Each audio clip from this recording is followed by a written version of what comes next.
दोस्तों, आप सबको दिनेश दधीची का नमस्कार। 19वीं सदी के अत्यंत लोकप्रिय कवि रॉबर्ट ब्राउनिंग विशेष रूप से अपने ड्रामेटिक मोनोलॉग्स के लिए जाने जाते हैं। उनके श्रेष्ठ ड्रामेटिक मोनोलॉग्स में से एक है द पेट्रियट, जिसमें एक ऐसे सच्चे देशभक्त का बयान दर्ज है जिसे 1 वर्ष पहले जनता ने सिर आंखों पर बिठाया था। आज स्थिति यह है कि उसी देशभक्त को फांसी पर चढ़ाने की तैयारी है।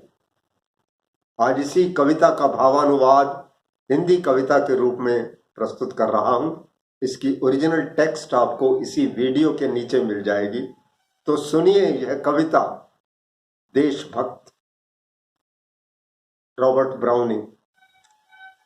मेरे पथ पर अगणित फूल गुलाब बिछे थे और हिना के फूल बहुत से मिले जुले थे।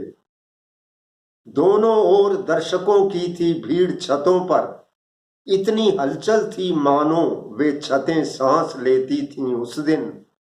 गिरजा घर की मीनारों पर ऐसी कई पताकाएं थी फहराती जो ज्वाला की लपटें उठती हों।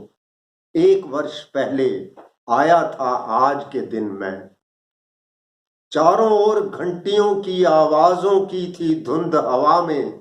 नगर की जर्जर दीवारें भी लोगों के उत्साहपूर्ण उस तुमुल नाद से कांप उठी थीं।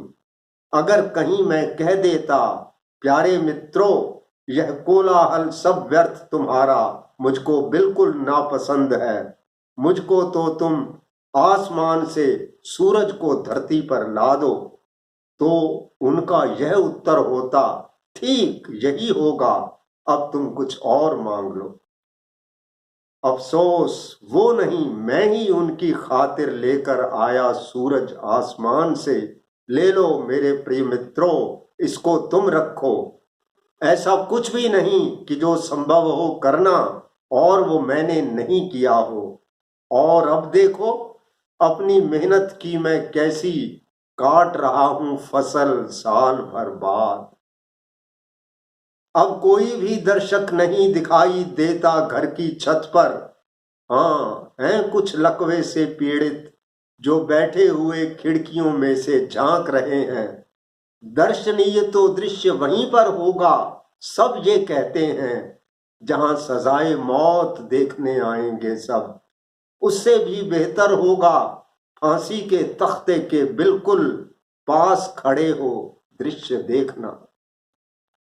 बारिश में मैं चला जा रहा और कलाइयां दोनों मेरी बिना जरूरत कसकर बांधी रस्सी से घायल सी हैं। अब मुझको ये महसूस हो रहा है मेरे माथे से बहता खून, क्योंकि जिसका भी जी चाहे वह मुझको पत्थर मार के जा सकता है।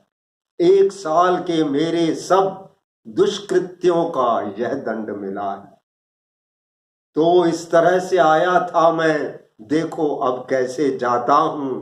विजय के पलों में तो लोग कभी मर भी जाते हैं बस हर्षातिरेक से।